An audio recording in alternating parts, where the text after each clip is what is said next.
ඉතින් සුබ දවසක් ඔයාලා සියලු දෙනාටම මම මගේ හැම වීඩියෝ එකකින් වගේම අදත් ඔයාලව අරන් යන්නේ ඉතාමත් සුවිශේෂී වූ ස්ථාන 8ක් පෙන්වන්නයි. ඉතින් මේ ස්ථාන බොහෝ දෙනෙක් දැකලා ඇති. දැකලා තිබුණත් මේ ස්ථානයේ තියෙන සුවිශේෂී දේවල් නම් දැකලා නැතුව ඇති. ඒ නිසා මේ වීඩියෝ එකකින් අද මම කතා කරන්නේ මේ සුවිශේෂී වූ ස්ථාන 8 පිළිබඳවයි. මොනවද මේ ස්ථාන 8? ඉතින් මේ වීඩියෝ සමග ඔයාලා දිගටම රැඳිලා ඉන්න.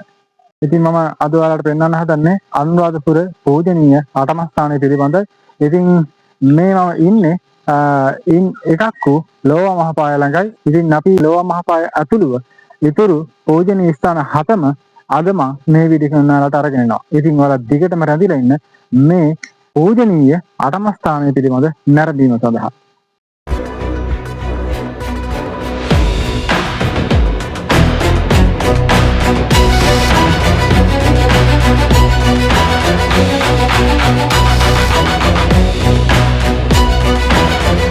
ඉතින් මේ සිටීම හරහා ඔයාලා දකින්නේ අද මේ කතා කරන අනුරාධපුර පූජා නගරේ 8ම ස්ථානයයි.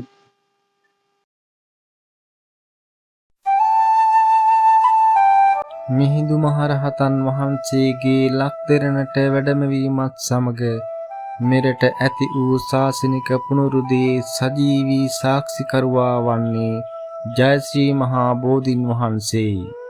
එදා දේවානම්පියතිස්ස මහරජතුමා විසින් මහමෙවුනා උයනේ රෝපණය කළ තැන සිට අද අප දකින රන්වැටෙන් වට වූ මළුව දක්වා මේ පින්බිමේ පිහිටීම සැබවින්ම අපූර්ව ඉතිහාසයක සහ අනුපමේය රාජ්‍ය අනුග්‍රහයක කතාවක් කියාපානවා.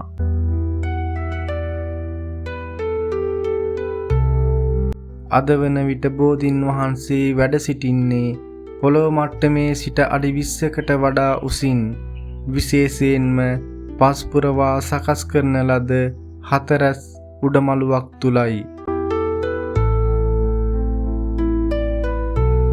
ජාති ආගම් ભેදයකින් තොරව මුළු ලෝකේම අවධානය දිනාගත් මේ උතුම් ඓතිහාසික භූමියේ ඇති විස්මිත වටිනාකම් සහ සංස්කෘතික සිරිත් විරිත් නැරඹීම සඳහා දිනපතාම විශාල විදේශීය සංචාරකයන් පිරිසක් මෙහි පැමිණෙනවා.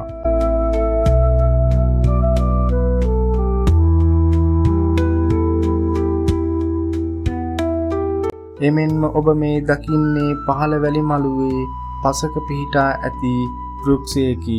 බැතිමතුන්ගේ දැඩි අවධානයක් සහ විශ්වාසයක් දිනාගත් මේ සුවිශේෂී ස්ථානය සිය දහස් ගණනක් සදහැවතුන් තමන්ගේ ලෙඩ දුක් කරදර සහ විවිධ අපල උපද්‍රව දුරු කරවා දෙන්නයි ප්‍රාර්ථනා කරමින් මේ වෘක්ෂයේ ආශිර්වාද පතා සුදු රෙදි කඩ එතු පඳුරු මෙහි ගැටගසා තිබේ.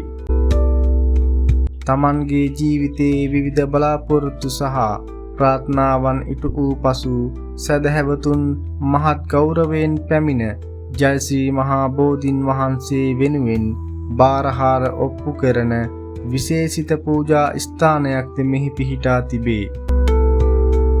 රාජධානි බිඳ වැටි මහා වනාන්තරයට යට වූ යුගවලදී පවා කෘතහස්ත මහා සංගරුවන සහ ප්‍රදේශවාසී වැසියන් තමන්ගේ ජීවිත පරදුවට තබා මේ පිහිටීම සහ බෝධීන් වහන්සේව රැකගත්තා. එදා මහමෙවුනාවේ රෝපණය කළ තැන සිට අද දක්වාම නොවෙනස්ව එකම ස්ථානයක වැඩ සිටිමින් මුළු මහත් ශ්‍රී ලංකාවටම ආශිර්වාදයක් වන ජයශ්‍රී මහා බෝධීන් වහන්සේ සැබවින්ම අපේ අභිමානයයි.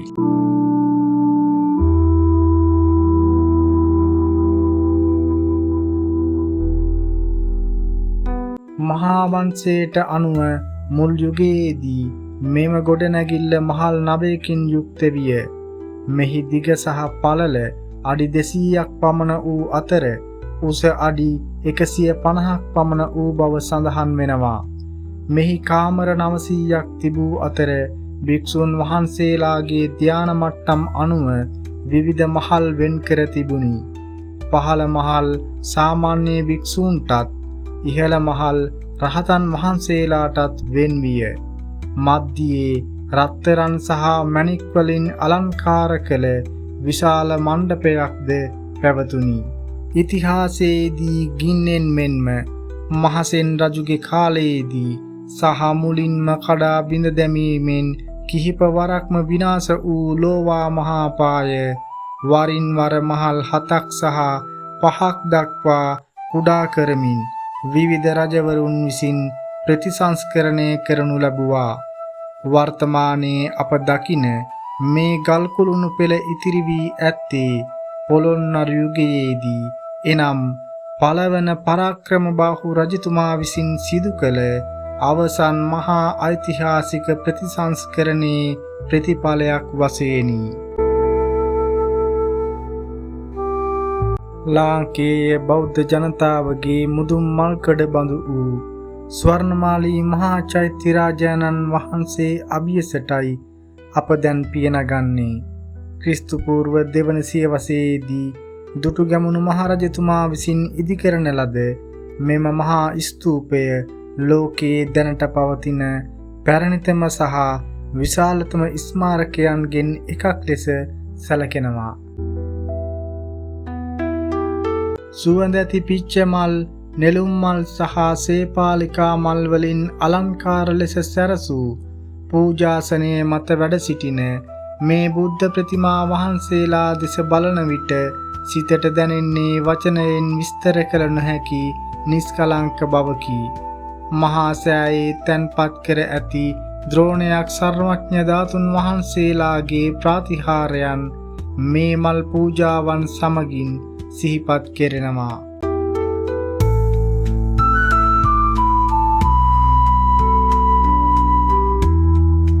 දැන් අපේ නෙත් යොමු වන්නේ මහසෑ මළුවේ ඇති අතිශය වටිනා පෞරාණික මූර්තියක් වෙතටයි. බුදු පිළිම නිර්මාණය වීමට පෙර යුගයේදී බුදුරජාණන් වහන්සේව සංකේතවත් කිරීම සඳහා භාවිතා කළ සිරිපතුල් ගල් මෙහිදී දැකගත හැකියි. මෙහි නෙලා ඇති ධර්ම චක්‍රය සහ මංගල ලක්ෂණ අනුරාධපුර මුල් යුගයේ කැටයම් කලාවේ විශිෂ්ටත්වය කියාපානවා. මහා සෑ ඉතිහාසයට නොමැකෙන සාක්ෂි සපයන සෙල්ලිපියක් අපට මෙහිදී දැක ගැනීමට පුළුවන්. මේ නෙලා ඇත්තේ මහා සෑයේ නිර්මාණකරුවාණන් වන සිංහල වංශ කතාවේ අසහාය නායකයෙකු වූ දුටුගැමුණු මහරජතුමාගේ වන්දනාමාන කරන ස්වරූපයෙන් යුත් ප්‍රතිමාවයි. කොත් කැරැල්ලෙන් සහ චූඩාමාණික්කෙන් බැබලෙන බුදුරජාණන් වහන්සේගේ ජීවමාන ආශ්චර්ය බඳු වූ ස්වර්ණමාලී මහා සෑරදුන් ඉදිරියේ මොහොතක් නිහඬව සිත එකඟ කරගන්නා සැමට ලැබෙන්නේ නිවන් මඟ සාදන අප්‍රමාණ ආත්මීය සැනසීමකි.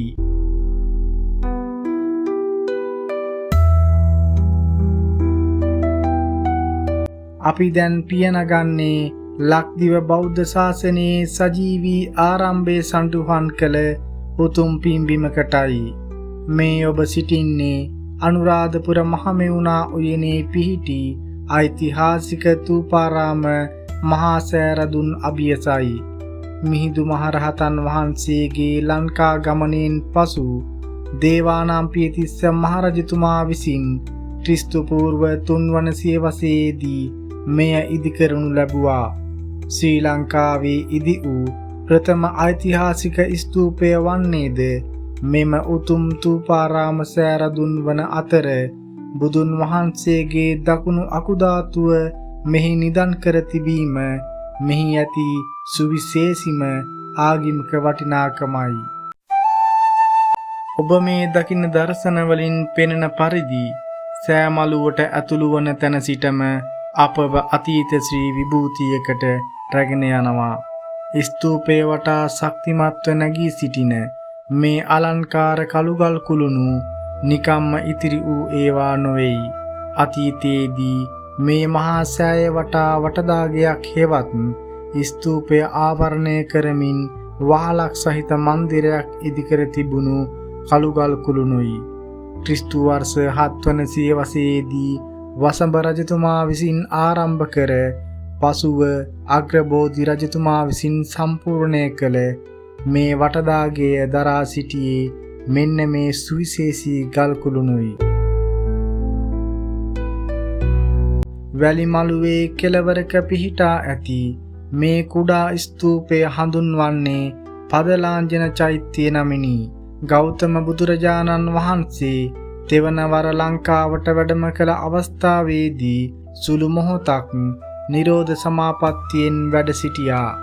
උන්වහන්සේ එලෙස වැඩ සිටි ස්ථානයේ තැබූ ශ්‍රී පාද ලාංජනය වසා පසුව මෙම කුඩා ස්තූපයේ ඉදිකළ බවයි ඓතිහාසික ජනප්‍රවාදවල සඳහන් වන්නේ.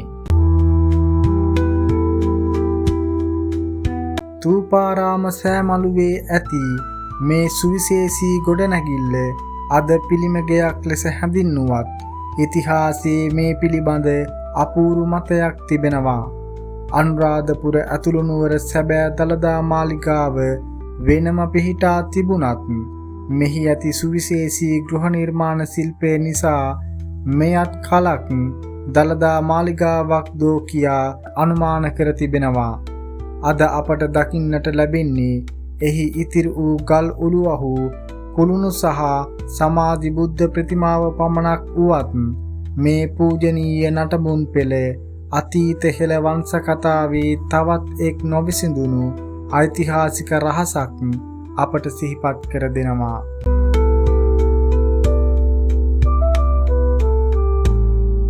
ථූපාරාම පරිසරයේ දක්නට ලැබෙන මේ සුවිශේෂී ගල් බේසම එකල පැවති ආරාමික අවශ්‍යතාවලට හෝ ඖෂධීය දියර තැන්පත් කිරීමට භාවිතා කළ එකක් ලෙස අනුමාන කරනවා. අතීතයේදී චෝල ආක්‍රමණිකයන් විසින් මෙහි තිබූ රන් රිදී සෙවිලි කළ වහලවල් සහ වටිනා සම්පත් කොල්ලකා විනාශය කර දැමුවත් අපේ ශ්‍රේෂ්ඨ රජවරුන් මේ පින්බිම නැවත නැවතත් ප්‍රතිසංස්කරණය කරමින් මතු පරපුර උදෙසා ආරක්ෂා කර දුන්නා. අනුරාධපුර පුණ්‍ය භූමියට පැමිණෙන ඔබත් මේ උතුම් පින්බිම වන්දනාමාන කර ජීවිතයට ආධ්‍යාත්මික සැනසීමක් ළඟා කරගන්නා ලෙස ආරාධනා කරනවා.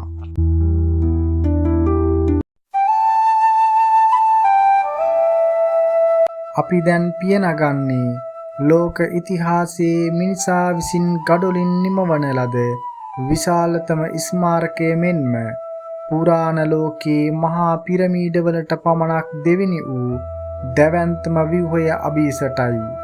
මේ අනුරාධපුර මහමෙවුනා උයනේ නිසලව නැගී සිටින ජේතවනාරාම මහා සෑරදුන්. සෑමලුවට ඇතුළු වන විටම අපට දැකගත හැකි මේ සුවිශේෂී විශාල ගඩොල් සහ බදාම කොටස පිටුපස අපූර්ව ජනප්‍රවාදයක් පවතිනවා. ගැමියන් සහ බැතිමතුන් අතර අතීතයේ සිටම විශ්වාසයක් පවතින්නේ මේ ජේතවනාරාම ස්තූපයේ ඉහළම කෙළවරේ පිහිටි කොත් වහන්සේගෙන් ගිලිහි බිමට කඩා වැටුණු කොටසක් බවයි. මේ ඓතිහාසික සෙල්ලිපි පූරු ජේතවනාරාමේ ඉතිහාසය සහ එහි පැවැත්ම පිළිබඳ අපට පවසන ජීවමාන සාක්ෂි පුවරුයි. විශේෂයෙන්ම 4 වන මහින්ද රජ සමයට අයත් ප්‍රසිද්ධ ජේතවනාරාම සෙල්ලිපිය මගින් එකල ජේතවනාරාම මහා විහාරයේ විසූ භික්ෂුන් වහන්සේලාගේ විනය නීති, ආරාම පාලනය සහ විහාරයට අයත් ඉඩකඩම් පිළිබඳ වටිනා තොරතුරු රැසක් අනාවරණය කරනවා. සියවස් ගණනාවක් නිහඬව පැවති මේ මහ පොළොව අදටත් බෞද්ධ ජනතාවගේ ජීවමාන ආධ්‍යාත්මික සලකුණක්. සුදු වතින් සැරසී මල් සහ පහන් දෝතින්ගෙන සාදුකාර දෙමින් සෑමලුව ප්‍රදක්ෂිනා කරන මේ බැතිමතුන් අපට පෙන්වා දෙන්නේ ජේතවනාරාමය යනු හුදෙක් පුරාවිද්‍යාත්මක නටබුන් සමූහයක් නොව අදටත් හදවත් තුළ නොනිවී පවතින සජීවී බෞද්ධ ශිෂ්ටාචාරයක අකණ්ඩ ගලා යාමක් බවයි.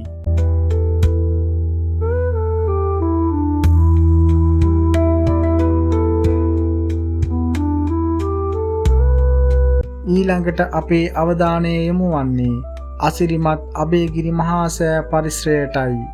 ක්‍රිස්තු පූර්ව පළමු වන සියවසේදී වළගම්බා රජතුමා මේ ස්තූපය කරවනවා. සතුරු ආක්‍රමණ නිසා රජතුමා පලා යන වෙලාවේ අපහාස කරපු ගිරිනිගණ්ඨයාගේ ආශ්‍රමය විනාශ කරලා තමන්ගේ නමයි නිගණ්ඨයාගේ නමයි එකතු කරලා අබේගිරිය නමින් රජතුමා මේ මහා විහාරය ගොඩනගනවා.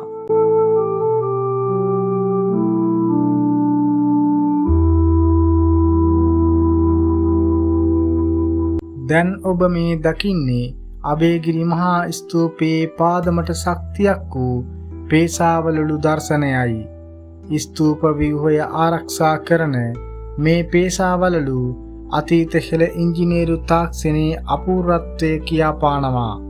ඒ වගේම ඒ අසලින්ම දිස්වෙන බෝධින් වහන්සේ මේ පුණ්‍ය භූමියට එක් කරන්නේ මහත් වූ ආධ්‍යාත්මික ශාන්තියක් සහ පූජනීයත්වයක්. ඉතින් මේ අබේගිරිය කියන්නේ ඒ කාලේ භික්ෂුන් වහන්සේලා 5000කට වඩා වැඩ සිටපු ජාත්‍යන්තර මට්ටමේ මහා විශ්වවිද්‍යාලයක්. චීනයේ ඉඳන් ආපු ෆාහියන් හිමියන් පවා මෙහි නැවතිලා ධර්මය හදාරා තිබෙනවා. ඔබ මේ දකින්නේ අබේගිරි මළුවේ පසක තබා ඇති ඊටමත් සුවිශේෂී යූප ස්තම්භයයි. අද අප දකින කොත් කැරැල්ල නිර්මාණය වෙන්න පෙර අතීතයේ මේ මහා සෑයේ මුදුනේම තැන්පත් කරලා තිබුණේ මේ යෝධ කළුගල් ටැඹයි. පැති 8ක් ඒ කියන්නේ අෂ්ටාශ්‍ර හැඩයෙන් නිමවා ඇති මෙය බෞද්ධ දර්ශනයේ එන ආර්ය අෂ්ටාංගික මාර්ගය සංකේතවත් කරන බවයි ඉතිහාසඥයන් පවසන්නේ.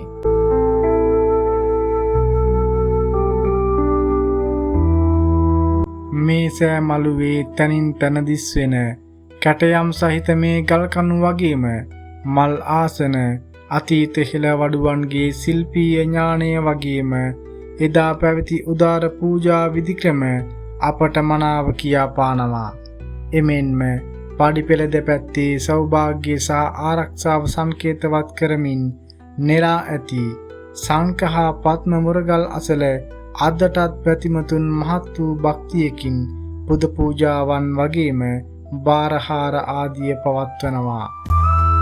සියවස් ගණනාවක ඓතිහාසික අභිමානය නිහඬව දරාගෙන ඉන්න මේ අබේගිරි පුණ්‍ය භූමිය සැබවින්ම අපේ හදවත්වලට අපූර්ව ආධ්‍යාත්මික සුවයක් එක් කරනවා. ඉතින් මහා සෑ මළුවේ මේ අසිරිමත් මතකයන් හදවතේ හැමදාම රැව්දෙනු ඇත.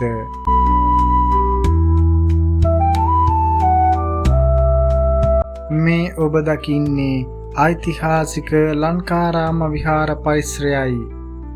මහා වළගම්බා රජතුමා සතුරන්ගෙන් බේරී පලා යන මොහොතේ රජුගේ ජීවිතේ බේරා ගැනීම සඳහා සෝමාදේවිය අශ්ව රථයෙන් බැස ස්වේච්ඡාවෙන්ම සතුරන්ට හසු වූ ස්ථානය තමයි මේ තියෙන්නේ. ඉතින් පසුව රාජ්‍ය නැවත ලබාගත් වළගම්බා රජතුමා තමන් වෙනුවෙන් ජීවිතේ පූජා කරන්නට ගිය ඒ ආදරණීය බිසව සිහිපත් කරමින් මේ පූජනීය ස්තූපය මෙතන ඉදිකරවා තිබෙනවා. නිල්වන් අහස පසුබිම් කරගෙන ඊටමත් අලංකාරව සහ සාන්තව දිස්වන ලංකාරාම චෛත්‍යරාජානන් වහන්සේ කොයිතරම් රමණීයද.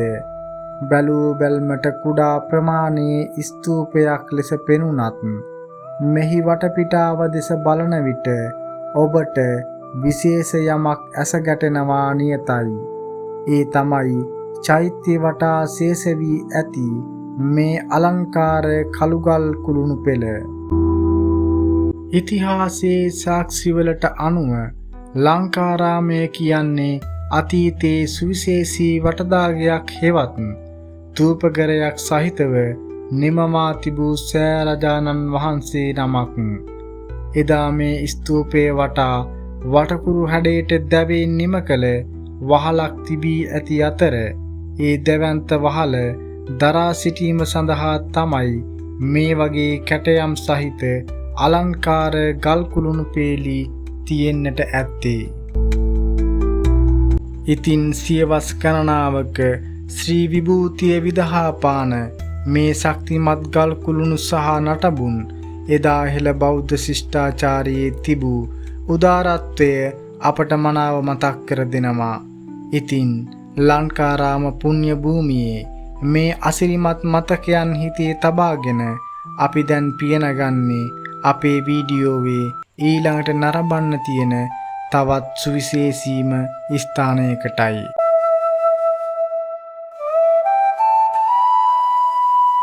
ඉතිහාසයේ අතිපූජනීය පින්බිමක් වන බෝපත් අතරින් දිස්වෙන මිරිසවැටි මහා සෑ පරිසරයටයි අපි දැන් පිවිසෙන්නේ. දුටුගැමුණු මහරජතුමා විසින් අනුරාධපුර මහා රාජධානියේ තමන් කළ ප්‍රථම මහා විහාරය ලෙස මේ මිරිසවැටි ස්තූපය සහ විහාර සංකීර්ණය ඉදිකරනු ලැබුවා.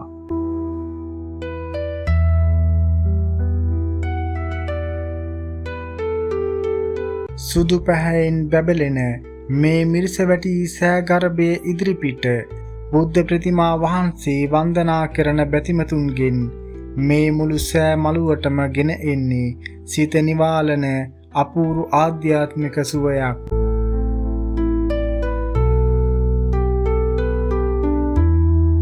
ඔබ දන්නවද මේ ස්තූපය ඉදිකිරීමට හේතු වූ සුවිශේෂී කරුණු දෙක? ඉන් පළමුවැන්න නම් මහා සංඝරත්නයට පූජා නොකර මිරිස් ව්‍යංජනයක් වැළඳූ එක් අවස්ථාවක් ගැන රජතුමා තුළ ඇති වූ පසුතැවීමයි. දෙවැන්න නම් සර්වඥ ධාතුන් වහන්සේලා තැන්පත් කර තිබූ රජුගේ රාජකීය ජයකොන්තය තිසාවැව අසල මේ භූමියේදී සෙලවීමටවත් නොහැකි ලෙස සවිවීමයි. පසුව රජතුමා ඒ ජයකොන්තය වට කරමිනුයි මේ මහා සෑය නිර්මාණය කළේ. මේ සෑ මළුවේදී අපිට දක්නට ලැබෙන කඩොල් ඇතාගේ මේ පිළිරුව විජිතපුර මහා බලකොටුවේ යකඩ දොරටු පවා බිඳහෙළූ ඒ වික්‍රමාන්විත අතීතය අපට සිහිපත් කරනවා. එවන් ලක්මවගේ ජයග්‍රහණයේ සංකේතය වූ සර්වඥ ධාතුන් වහන්සේලා වැඩ සිටියා වූ රජුගේ රාජකීය ජයකොන්තය අදටත් සුරැකිව තැන්පත් වී පවතින්නේ මේ මිරිසවැටි සෑ ගර්භය තුලයි.